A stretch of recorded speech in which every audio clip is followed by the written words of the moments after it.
Hello, and good evening in Switzerland. Good afternoon if you are in New York City or in the US. I'm here today with Alessandro Piol for the second event of our series of online webinar for Swiss startup. I'm just gonna, I had to fix something on my computer. Now it's better. So we're here with Alessandro Piol, and we will be speaking about raising money for international startup in New York City. But before I turn to Alessandro, I'm just gonna introduce myself.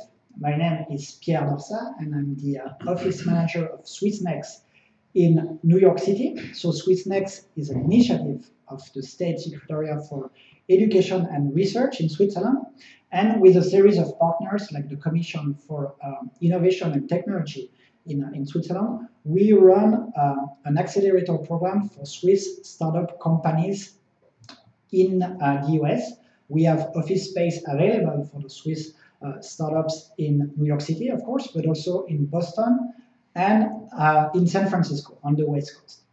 So just to tell you a few things about the techniques today, you are following the event live, and you can even be more active by asking your question by using the chat box that is on the right-hand side of your screen, and I will repeat the question for our speaker either at the end of the presentation or during the presentation if it's relevant. So as I said at the very beginning, it's a pleasure to have Alessandro Piol. Alessandro is actually an Italian-born, New York-based VC, so he has been in New York for quite some time now. I will let him introduce himself in more detail in a minute. But besides being just a VC in New York, Alessandro, I think, is also really passionate about what is going on now, what is happening in the New York startup ecosystem. He co-wrote a book last year with a fellow Italian writer about the emergence of New York as an innovation hub and as a startup ecosystem in the US. So he's the perfect person to give this presentation today. So Alessandro, I will give you the floor. You can maybe start with a quick introduction of yourself, and then walk us through the presentation. Thank you for being with us. Oh, it's my pleasure. Thank you for inviting me, Pierre. So the talk today is about fundraising opportunities in New York. If you see the title, I don't expect you to read all of this, but very quickly, let me tell you a little bit about my background. I've been in venture capital for the past 22 years or so. I've been with various firms.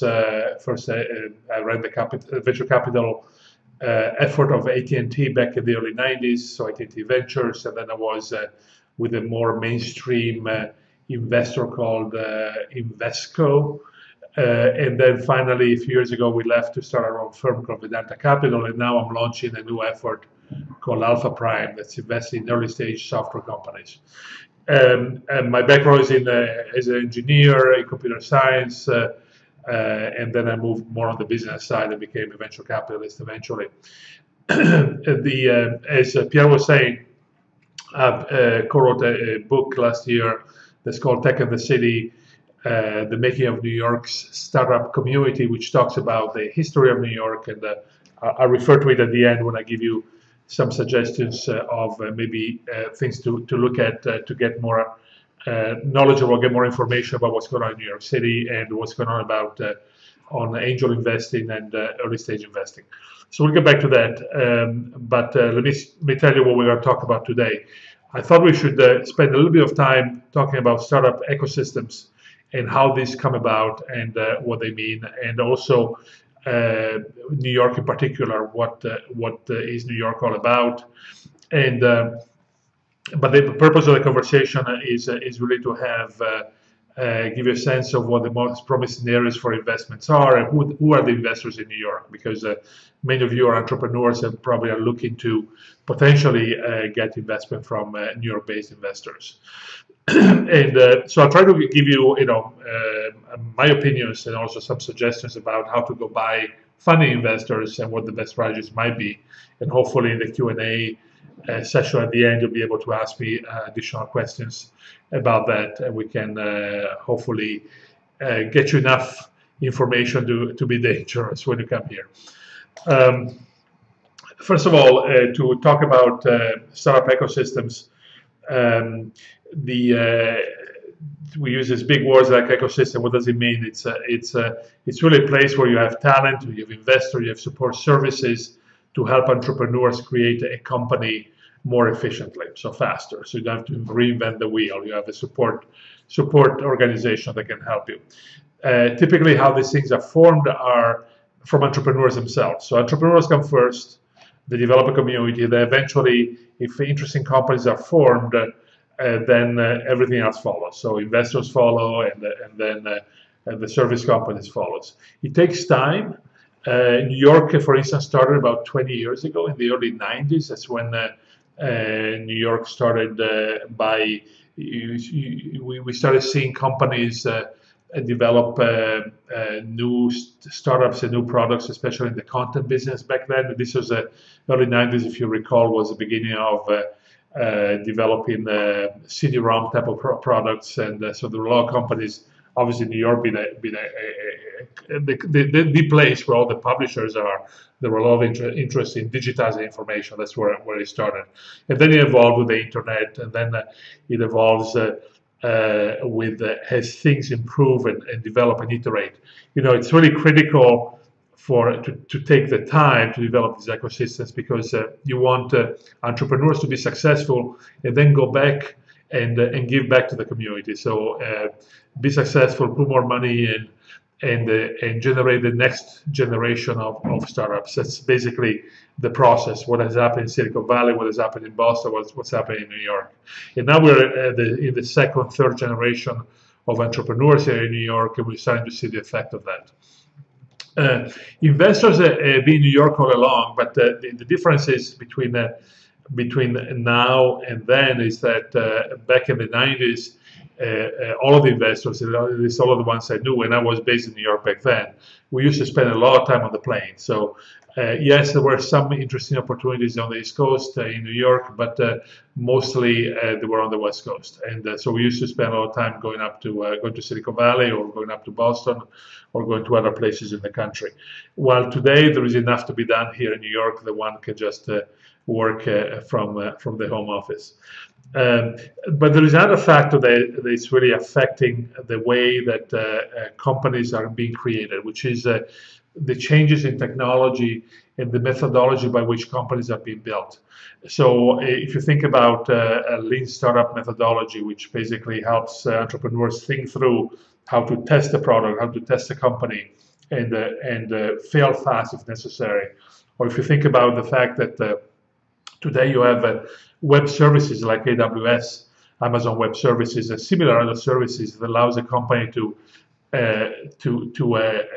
build the product without having to buy servers or computers or other things. If you think about the fact that there is open source software and there are modules available via APIs off of the cloud, all of these things contribute to having situations now where entrepreneurs can build companies relatively fast, and they don't have to spend millions of dollars in buying equipment and buying software and having the space that goes with it. Today, a couple of folks with the laptops and a desk can actually start a company and build a product. So things have changed a lot. So you have a proliferation of startups because it's much easier to start a company. You have a lot of good ideas around, and now this allows this type of ecosystems to be started in many different places, not only in the United States, but also around the world. And what we've noticed is that the entrepreneurs basically move to the right places. They move to the places where they have the most probability of success.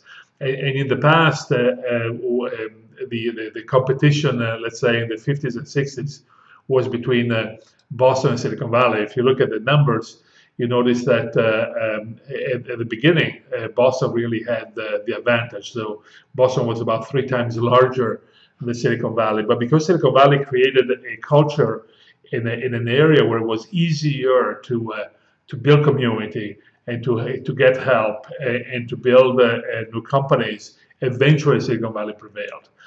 Boston was much more sort of old style, old school, with big companies that were created from scratch, but they were sort of trying to keep maintain the competitiveness and not help other companies be started. Well, Silicon Valley was completely the opposite. They wanted to have a community of entrepreneurs that would be successful, and that's how they eventually prevailed. But that also means that the right places can change. And if you look at the numbers today, you'll notice that New York now, which is a third of Silicon Valley, is also growing much more rapidly. I'm not saying that New York would be eventually larger than Silicon Valley, it would be better than Silicon Valley. It's just different things. I mean, this is not really a competition, but it sort of helps to think about some of the metrics and some of the growth and the number of companies that get created in different places to give you a sense of how mature the ecosystem is. The tech culture in New York is now well developed because, as I said before, the ecosystem has been developing for the past 20 years. If you look at the Angel List, which is the database that tracks all the very, very early stage investments, the seed investments and so on, out of incubators and accelerators and so on, you see that about 12% of the list today is companies from New York, which is a good number, and many of these companies have raised a fair amount of money over the past 5 years. This doesn't include the companies that were started before that. So there is a number of successful companies, and I put the logos of some of these on the side here. They have actually raised a lot more money than that, and maybe are not included on Angel List. But these are some of the success stories that you see in New York, from MongoDB to Foursquare to Kickstarter to MakerBot and so on. Some of these companies are still independent. Some of these companies have been sold at very, very good values, like Buddy Media that has been sold to Salesforce.com for $800 million, or Tumblr that was bought by Yahoo for $1 billion. So there is value being created. There is interesting companies being created that are attractive to some of the larger companies. New York is also a demographically diverse community. When we wrote the book about New York, one of the points that somebody, actually the CEO of Foursquare, Dennis Crowley, told us that New York is great because you can take the subway and every stop is a different demographics. So you can actually test your products with different types of people just by riding the subway. There is a strong culture, and there is also a strong community of entrepreneurs.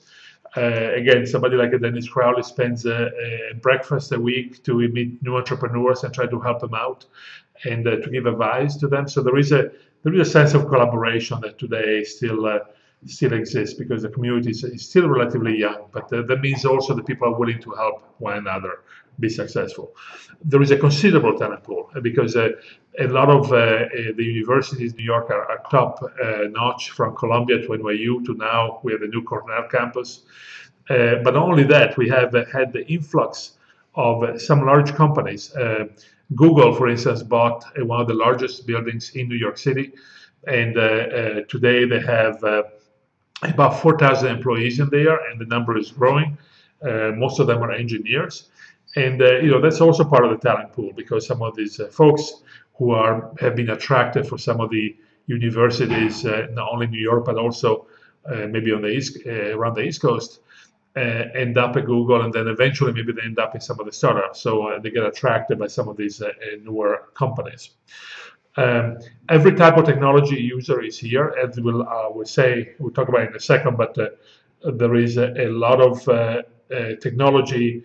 If you look at industries from financial services to other leading industries in New York, technology is a major purchase. I mean, so there are people that use technology in a variety of different ways. So it's a good place to find customers. There is now a thriving investment community, as you would expect in a city like New York, where you have major financial service organizations. And there is also a number of services available. So you have co-working spaces, you have incubators, you have accelerators, and those numbers are pretty large now, and they've grown from almost nothing 5 or 6 years ago.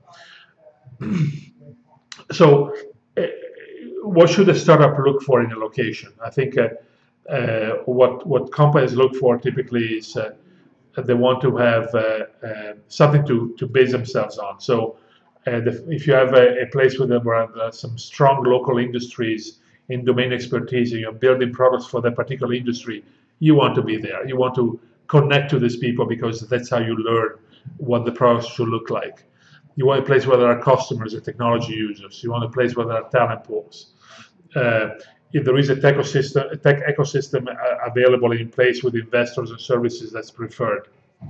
But you also want a place where you want to live, right? So yeah, it has to be culturally attractive. You know, in different places have different type of culture. So you go to Silicon Valley, for instance, you'll be talking about tech all day long. Okay, everybody in Silicon Valley is in tech. You get in an elevator, and the people that will be talking to tech. If you go to a restaurant, everybody around you will be talking tech. So you're fully immersed in tech. That's fine if you like that, but some people like a more culturally diverse environment, like New York, for instance. So what does New York have to offer then? In a way, what is the regional competitive advantage of New York? You have a city that's diverse in demographics. It's multicultural. You have people, a very international city. You have people from everywhere in the world that live in New York. We're close to Europe. We're much closer than Silicon Valley, for instance. We were even easier to get to than than Boston or Washington. So we are the major travel and transportation hub. So we get a lot of traffic from Europe, and the difference in time, being 6 hours as opposed to 9 is a big difference. We also have a culture of business and trading that dates back to when the Dutch were first in New York City, Manhattan. They basically put the foundations down for the city of New York.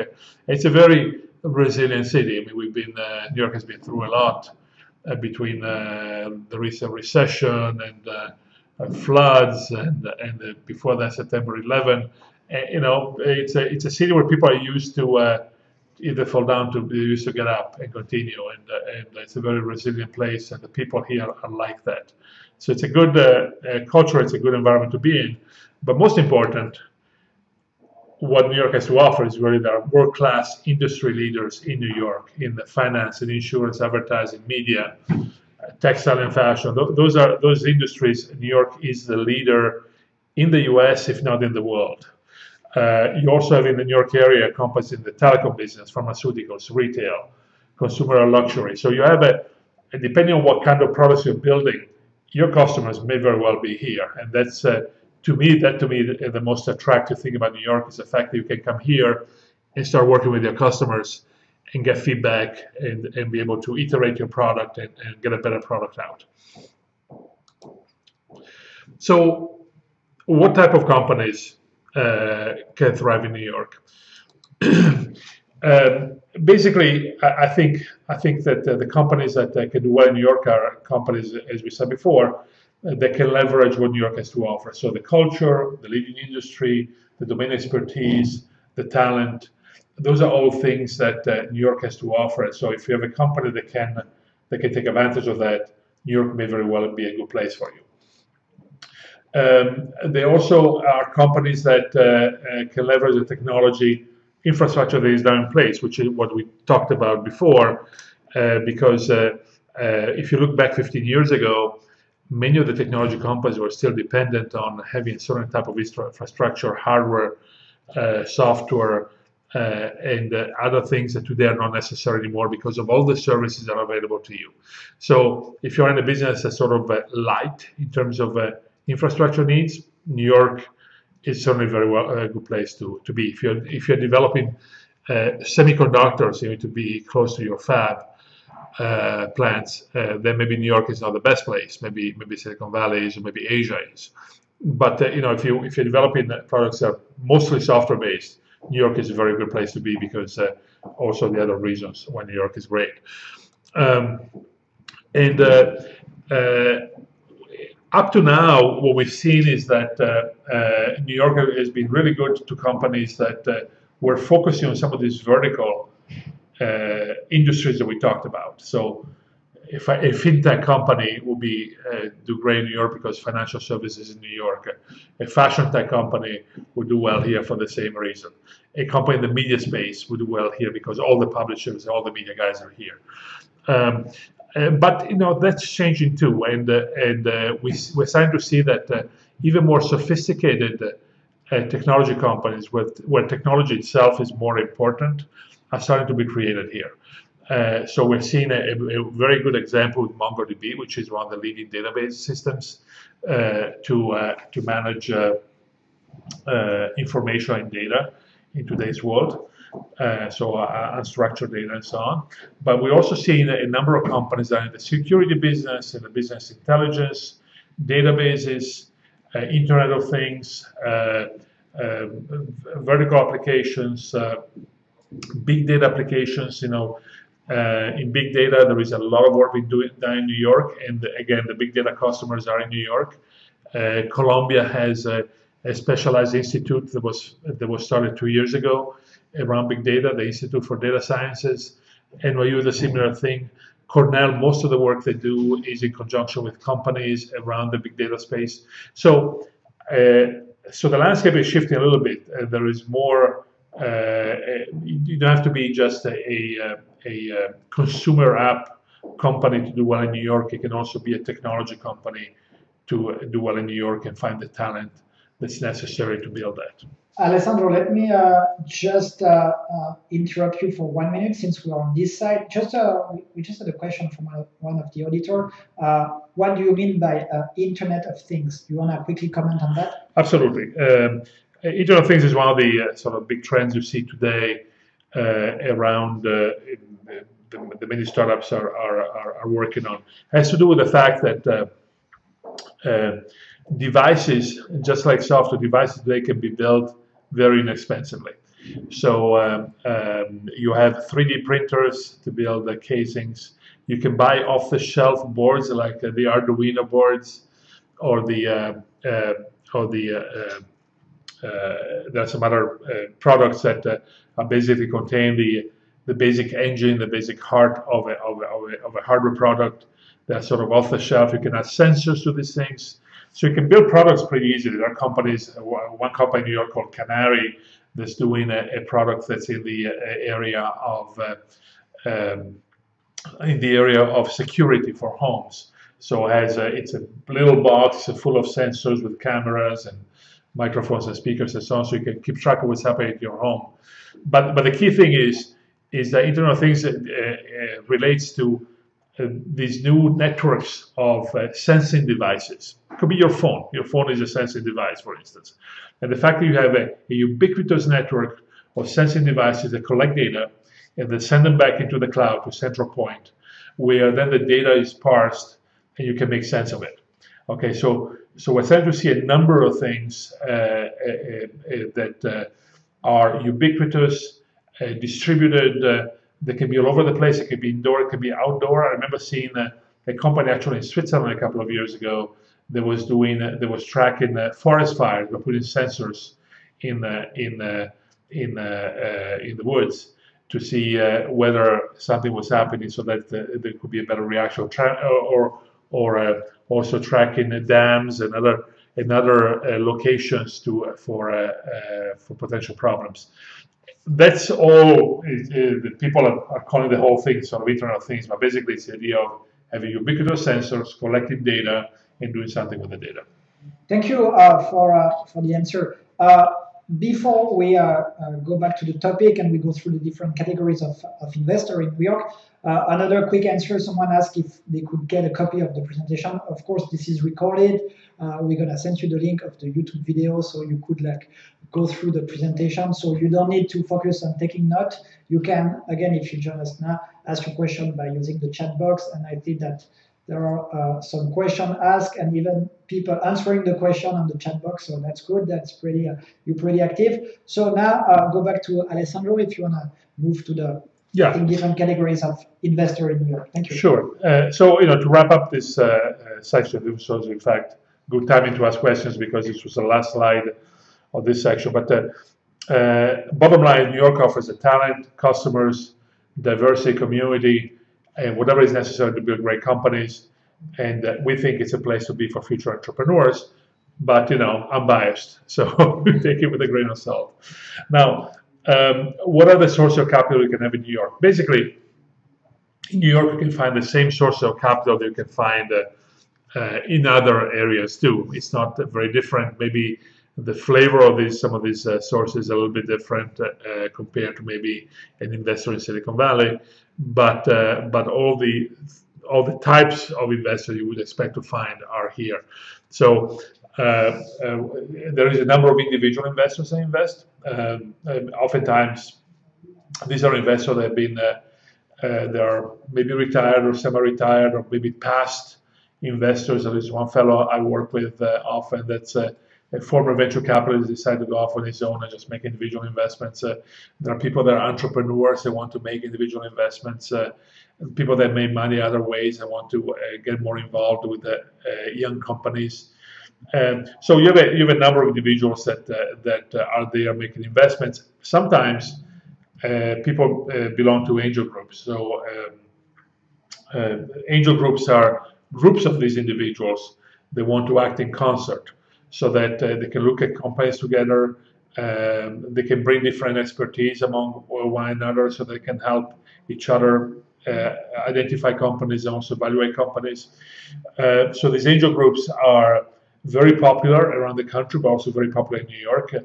New York Angels, which is sort of the leading organization here in New York, is actually the most active angel group in the United States. Has been for the past 2 years in a row.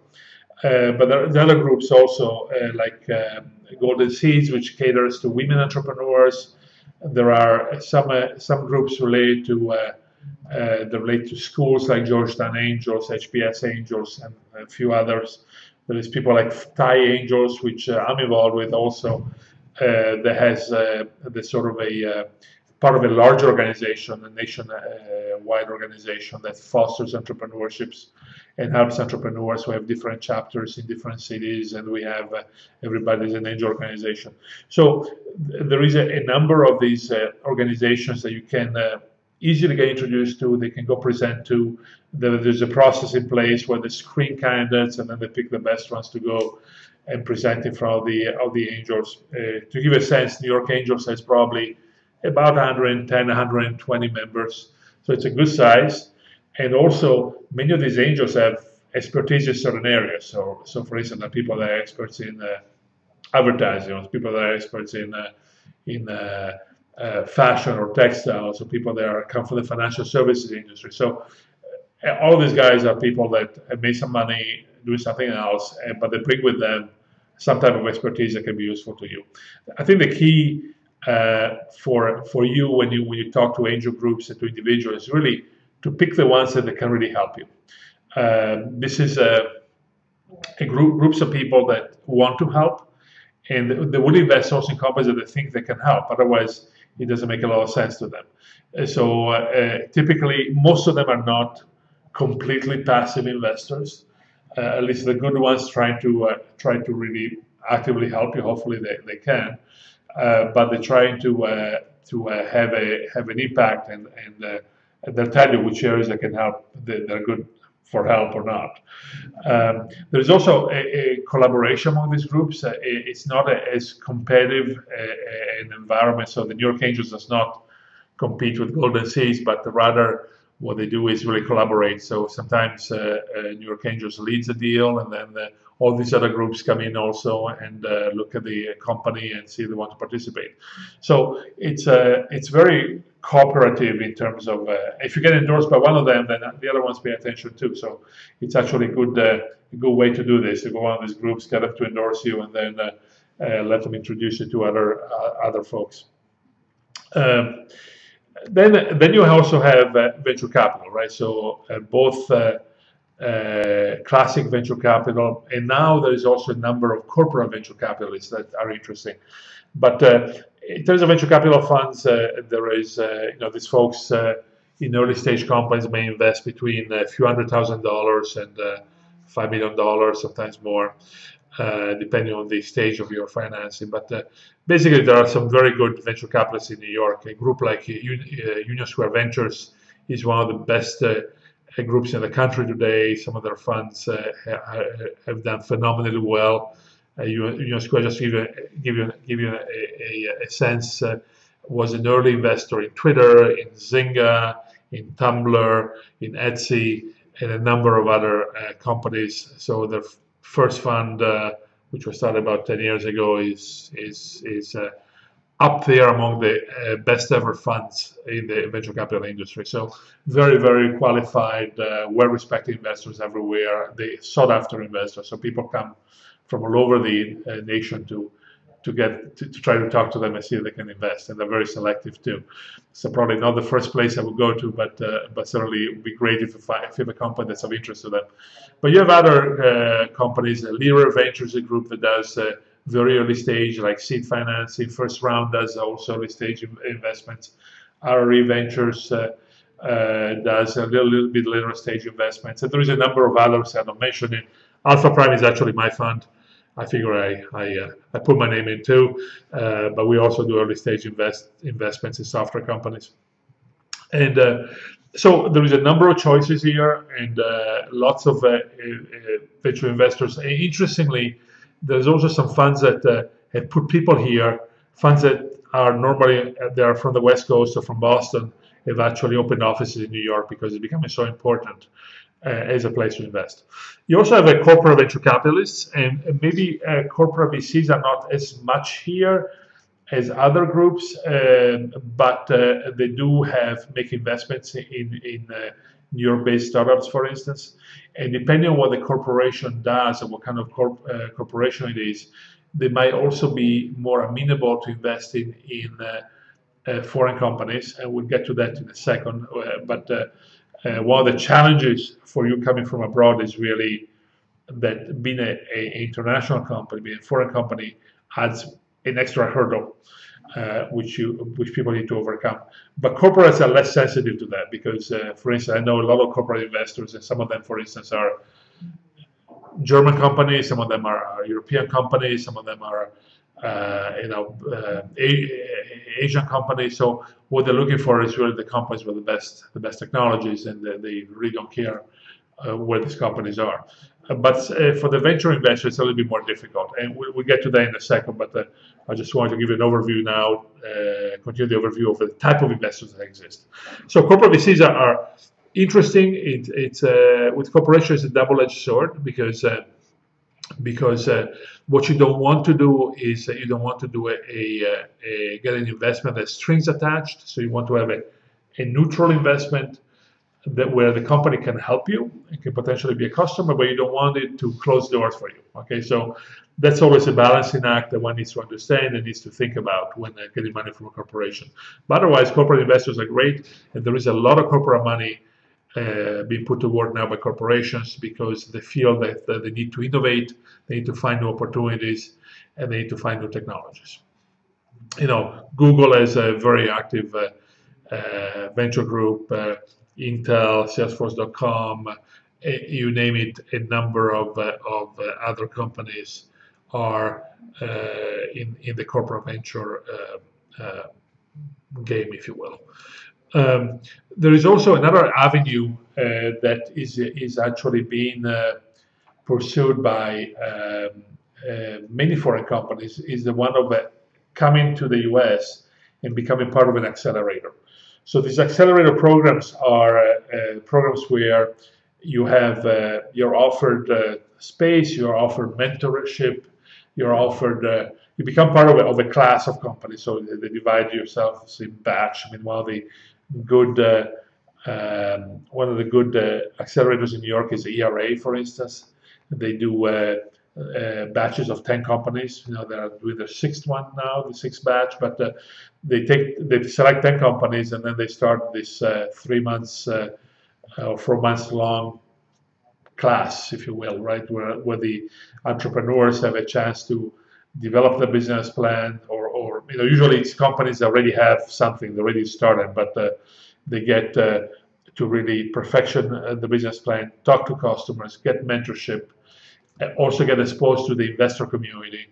Like ERA, for instance, next week has a show and tell for the New York Angels. So I'll be participating in that, and I'll be looking at the companies that are part of the current batch, so that when they finish the work at ERA, they are potential investment opportunities. So they do all of these Techstars, Dreamit, ERA, and so on have this approach of having classes of companies. They get trained, they get mentored, they get help in terms of finding customers, they get help in terms of finding investors. In exchange for that, these guys usually make in-kind. They take a little piece of your company, so they make an in-kind investment, if you will, of. And sometimes they also put actual cash in the company. So not a lot, but enough to sort of pay the expenses while you're here, part of the class.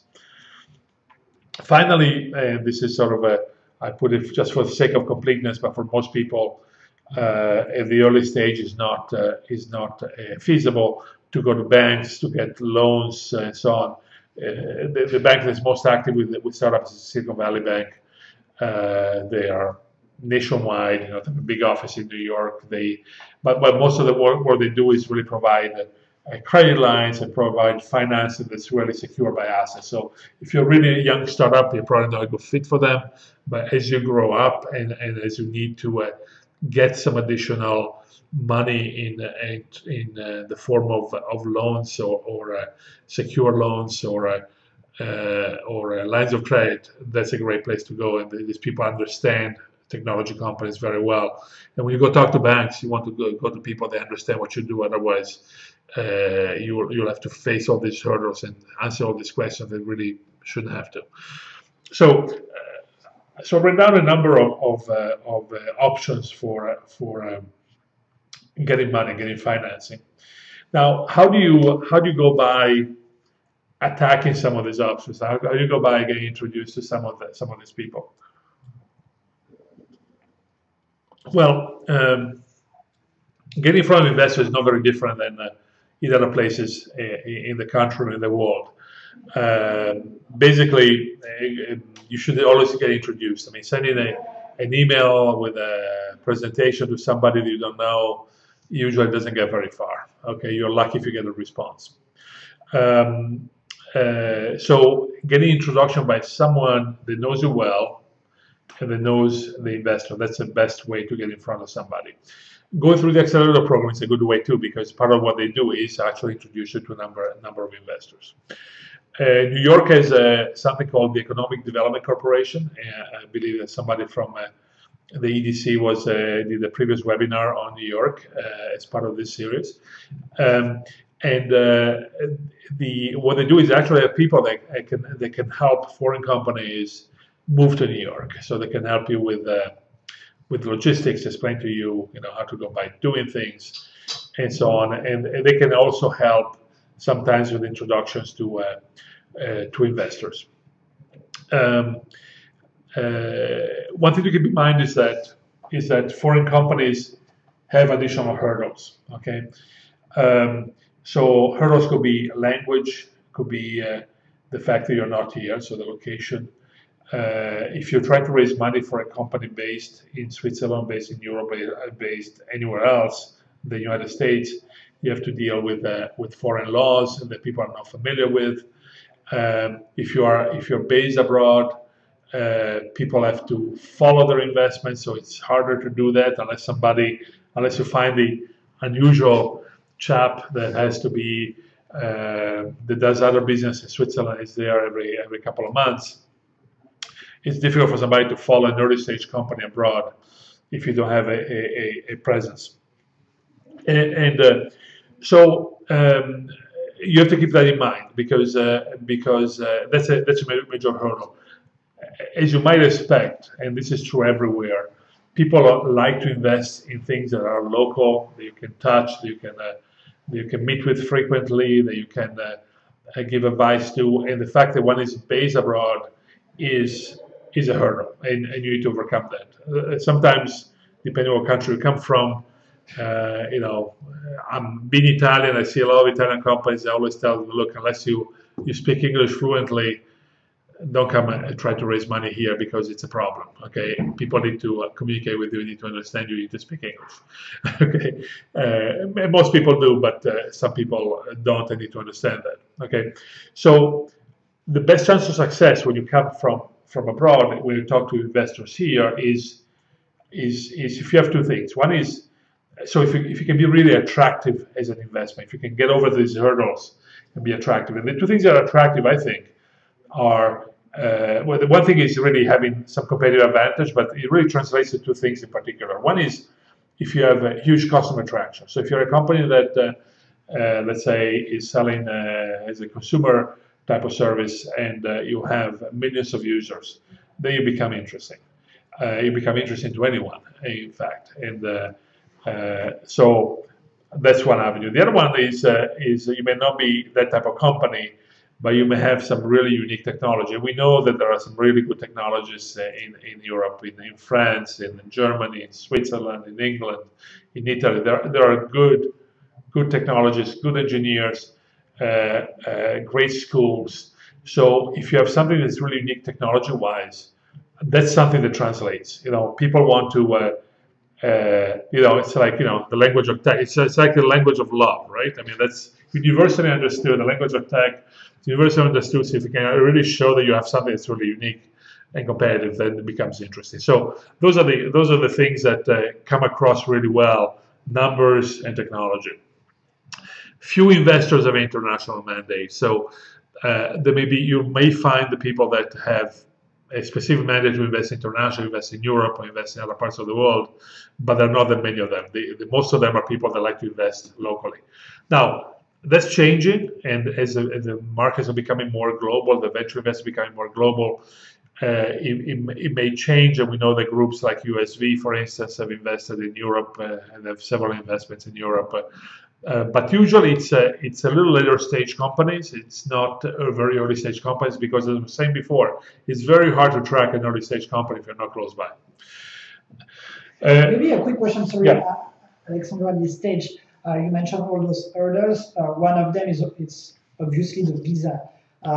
So what would be the best strategy? And we're not going to talk too much about immigration law and that kind of problems. By the way, I think there is another webinar that is on our website about this particular topic. But if you come here and you want to stay for a few months in New York, and what is the best way to do it visa-wise? Is to stay as a tourist? Is to apply for an investor visa? When should you apply for an investor visa versus when should you come as a tourist? Well, if you come as a tourist, you certainly have the leeway to sort of stick around for a few months, whatever they give you in terms of timing, and talk to people. If you're exploring whether you should actually move here, that's perfectly feasible with a tourist visa. If you want to talk to investors, talk to people, and be here for a little while, you can do that with a tourist visa. I wouldn't worry about it. Now, if you make a decision that you really want to get here, then it gets a little bit more complicated. And I would strongly recommend that you go through, that you get an attorney to help you. The first thing you can do, you can go to the NYC, DC. They actually have people that can give you a rundown of all the issues related to visa and what you should be doing and what kind of visas are best for you. Okay, whether it's an investor visa or some other type of visa, and then put you in touch. They even have some pro bono lawyers that are willing to give a few free hours of services to make you understand what you need to do.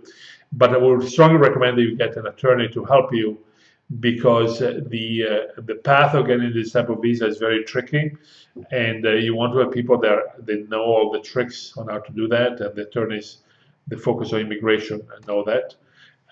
So that's the advice I've seen folks in the business, even from the State Department, from the Immigration Department. I've seen them give the same advice to people because they know that the rules are very well defined, and if you sort of run afoul of the rules, and it becomes much more complicated. So you better have the right process in place.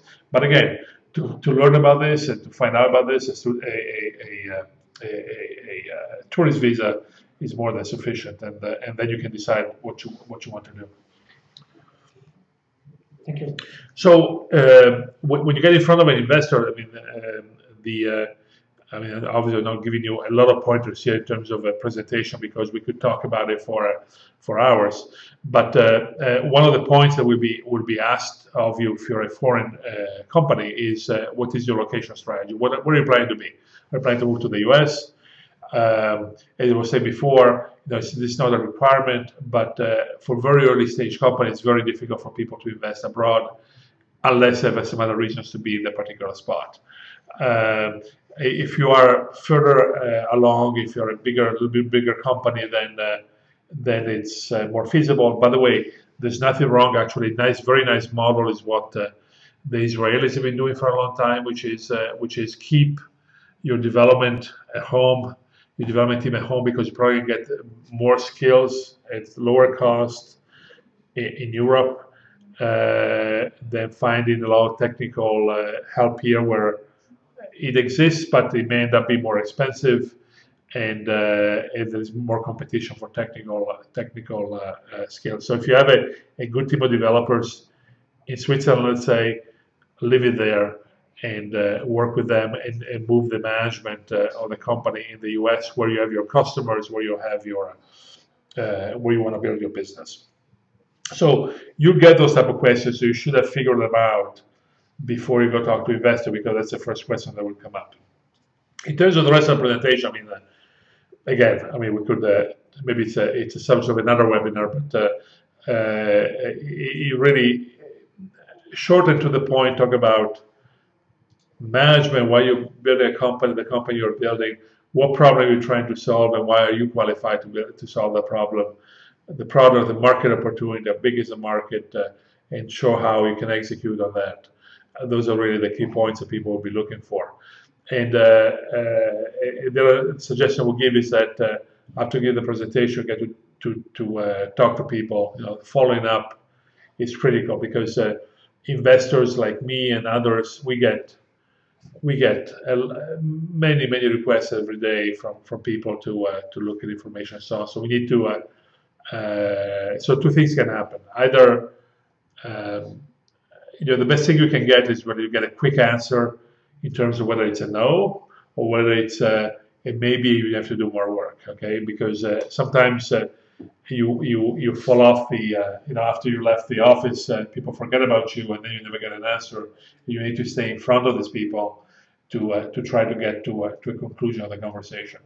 So again, the volume of requests and volume of business opportunities that come across people's desks is enormous. So you have to keep that in mind. Sometimes people mean to respond to you and they just don't have the time. That's why it's important to persevere.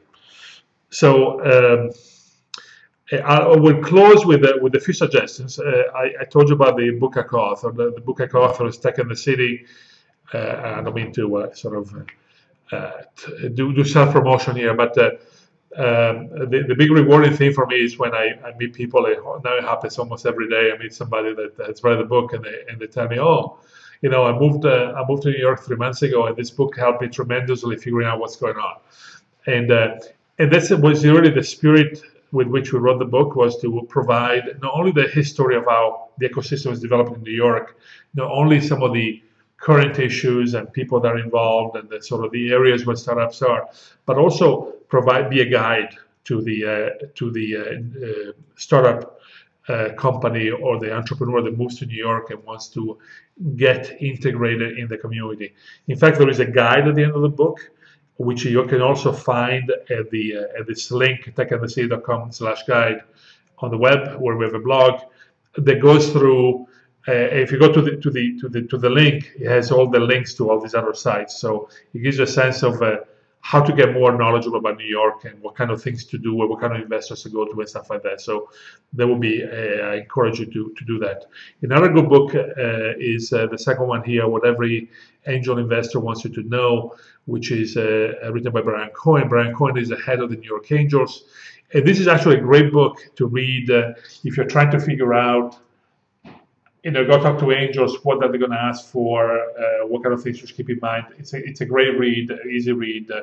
That sort of gives you a sense of how to position yourself, what kind of things people will be looking for, how to build a presentation, what's important, what's not important, and so on. Because sometimes if you're not used to this process, you think that maybe some things are important that are really not, and that doesn't work. And then finally, I want to recommend two books which are which is interesting if you're interested in the what I talked about at the beginning, which is sort of ecosystems. Regional Advantage is a book that was written actually about 20 years ago. So it's not a new book, but it's very good if you're interested in the history of Silicon Valley versus Boston and what was different between the two ecosystems. Absolutely interesting book. That I recommend you read if you're interested in that cultural aspects of an ecosystem. And then Startup Communities, written by Brad Feld, who's a well-known venture capitalist based in Denver and Boulder, which talks about the characteristics of startup communities. So again, if you're interested in that whole discussion of ecosystems and so on, these two books are good read. Great. Thank you, Alessandro. Now we're moving back to this camera over there. In the meantime, I got a few questions. Maybe two first questions, and while Alessandro will be answering, if you have further questions, we have another 5-7 minutes. So please ask your questions through the chat box right now if you have additional questions. So two questions. Maybe I'll ask you the two questions at a time. Let me take them. One is very interesting. Is you didn't mention in the list of investor, you didn't mention something that is popping up right now. It's the crowdfunding website like Kickstarter that is pretty big maybe in New York. It's getting there in Europe now. Is it a solution for international startup to raise funds abroad? I know that it's not very easy for international startup to use those US-based platforms. That's the first question. Second question, a bit more technical. It's about the tax regime for startup in New York, and is there a kind of a period of up to 10 years where a startup can get some reduced tax and to make the city more attractive to foreign companies? So I'll let you comment on those two questions, and again, if you have further questions, time to ask them. Yeah, actually, crowdfunding that's a good question, and I was thinking about while I was talking about the types of investors. It's still very early, so the results are not in yet in terms of how effective it is. I know a number of companies that are using infrastructure like AngelList or Seed Invest or other groups to try to raise money through that. The rules are still not completely defined by the SEC, the Securities and Exchange Commission. They've approved some of the rules. They need to be followed, but there are some other things they haven't really talked about yet. So until that happens, people are being very careful with it. The SEC, which is the Securities and Exchange Commission, which is sort of the body that oversees offerings of different types, is very strict on certain guidelines. So you want to make sure that you follow those guidelines. And crowdfunding is still hasn't reached the level of concreteness that is necessary. I know that in Europe, some people already have launched platforms that are already active and working. In theory, here too. But again, it's very early still in the game, and so I would certainly, if I was raising money, I would follow that closely to see whether we could get the first successful fundraisers, successful raising of funds for companies, and maybe then follow suit. I'm not really sure whether there are some rules having to do with foreign companies. That's something I have not looked into. There might be. So this is also something to be aware of. Now, the other question that you asked, tax exemption for startups. Yeah, and that's something that sort of changes once in a while. I'm not sure about New York City, and probably we can ask somebody at the EDC whether they have some tax exemptions or some tax taxation things that they can do to favor companies moving into the city. I know they provide some help, but I don't know if it's tax help. However, if you plan to move to New York State, the state of New York has actually is developing a number of if you will, economic zones in a way, where they're going to provide help in terms of incubation services, but also provide tax advantages to all the startups. For instance, these are actually a very substantial tax advantage, because you don't get taxed on anything for like a year. I'm sorry, for 10 years. And so it's very substantial stuff that you can that the one can really take advantage of. However, the other side of the coin, though, that it may have to be in places that you don't they're not New York City. So, for instance, one such effort has just been launched in Buffalo, New York, which is up all the way up north, about 3 hours drive from New York, and it's pretty cold in Buffalo. But you know, there is actually some good investors there that I know that have always been based in Buffalo, and with this effort, they'll probably be able to build a pretty good community of startups. Again, I don't know how that plays with being a foreign companies, but if you incorporate here, you look just like a U.S. company, so there shouldn't be a problem. And obviously, the whole end game for New York State is to create more employment opportunities, right? So as long as you're a company that's going to be in certain parts of the state, and you're going to grow a company and hire people and so on, the state couldn't be happier. So they're willing to give you these tax incentives. Thank you. And maybe a last question to finish today. It's a question about angel investors in New York. And is there, I mean, the question is, how reliable are those investors, keeping in mind that maybe they don't come from a tech background, which is maybe more the case for angel investors in California. In New York, you have this mass of also rich individuals. They maybe have made money in market finance or in other industry, and they want to invest now in venture. So do you see a big difference between angels in New York in the way they follow up with the entrepreneurs, with the development of the technology, or they are more interested in only the return of the investment?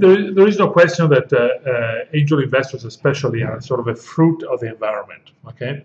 So if you're in New York, as Pierre was saying, it's likely to make money, I don't know, financial services or some other industry, and that's what you know well. So companies that are in those industries that can understand well, if you talk about pure technology, maybe they're less cultivated about that.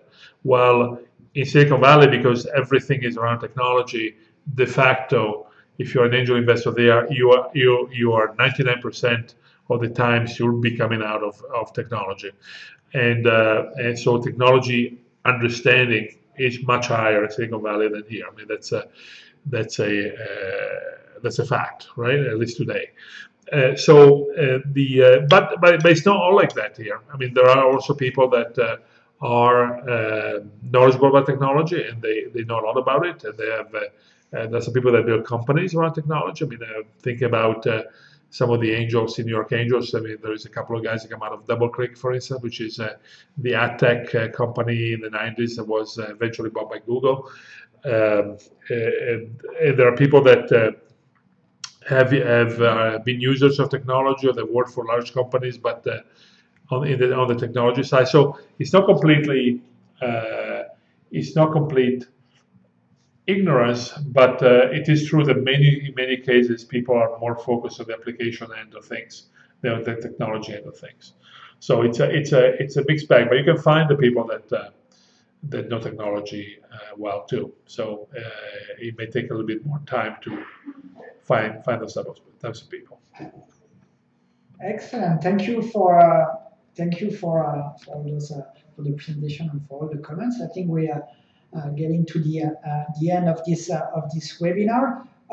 We will post the video on our website at ny.swissnextboston.org. I will also put the contact information of Alessandro and a link also to his website where you can get the book Tech in the City.